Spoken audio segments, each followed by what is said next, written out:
อมแพ้พ่ายปล่อยให้รักเธอปล่อยให้ใจรักเธอฉันคงห้ามมันไม่ได้เหนื่อยเหลือเกินรั้งใจไม่ไหวเพื่อฝืนใจตัวเองอีกนานปล่อยให้ใจรักเธอรักเธอให้เจ็บให้ตายก็ไม่รู้ทำไมหายใจของเธออาตาแนวเรื่องแบบนี้นะ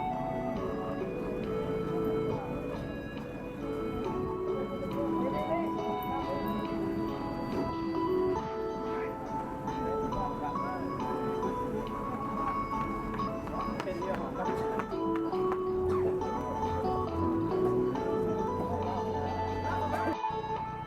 ได้แค่มองฉันคงจะได้แค่มองคนมีเจ้าของไม้ปองเธออยู่เรื่อยไปแต่ถึงอย่างไรก็เป็นสุขใจฉันยอมเต็มใจยอมแพ้พ่ายปล่อยใจรักเธอปล่อยให้ใจรักเธอฉันคงห้ามมันไม่ได้เหนื่อยเหลือเกินรังไม่ไหวเพื่อฝืนใจตัวเองยิ่งนานปล่อยให้ใจรักเธอรักเธอให้เจ็บให้ตายก็ไม่รู้ทำไมให้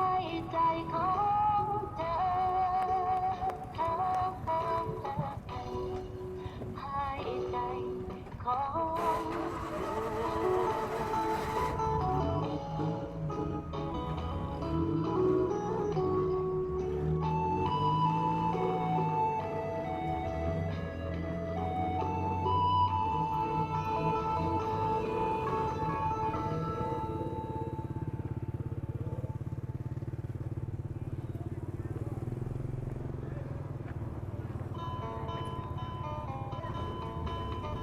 พี่น้องก็ได้เกียรติติดตามรับฟังสถานีวิทยุชุมชนคายลูกเสือคือไทเกอร์ชาแนลส่งกระจายเสียงในระบบ FM ความถี่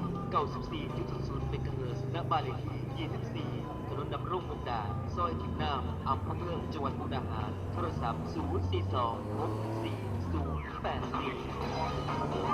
เที่ยงแล้วยังเต็มที่กับเวียกอยู่เลยแบบนี้ต้องเอ็มห้อย50อากาศร้อนๆเทมือนี้มันต้องเอ็ดไว้อาทิตย์มาเพิ่มความกระสือจะขวดมาคืนนี้ไปลินใส่ดีเซียวใส่กระไปตัวแต่ว่าขอเอ็ดไว้มาเพิ่มพลังจะขวดก่อนไอ้มันสิแจ้งเลยได้นี่เอาจังได้นี่แต่ไม่ต้องแล้วเอาเอ็ดไว้อาทิตย์มาขวดจริงเกินห้อยได้ทุกทีทุกเวลากับเครื่องดื่ม M510 บ่มีลิมิตชีวิตเกินห้อยที่สุดแล้วมั่นใจได้กับยอดขายอันดับหนึ่งในสปป.ลาวและประเทศไทยจัดจำหน่ายโดยบริษัท ST Group ประเทศลาวจำกัดสนใจเป็นตัวแทนจำหน่ายที่หมายเลข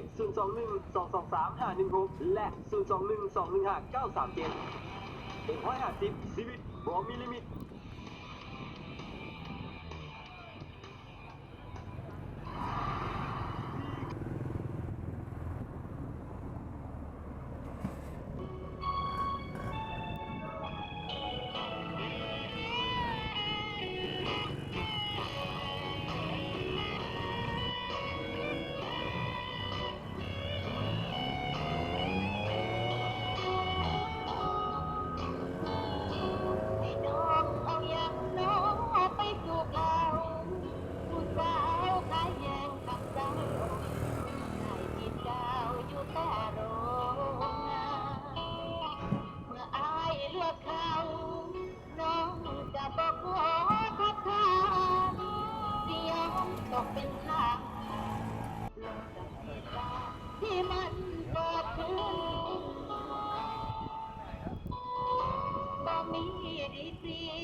กเป็นคนเก่า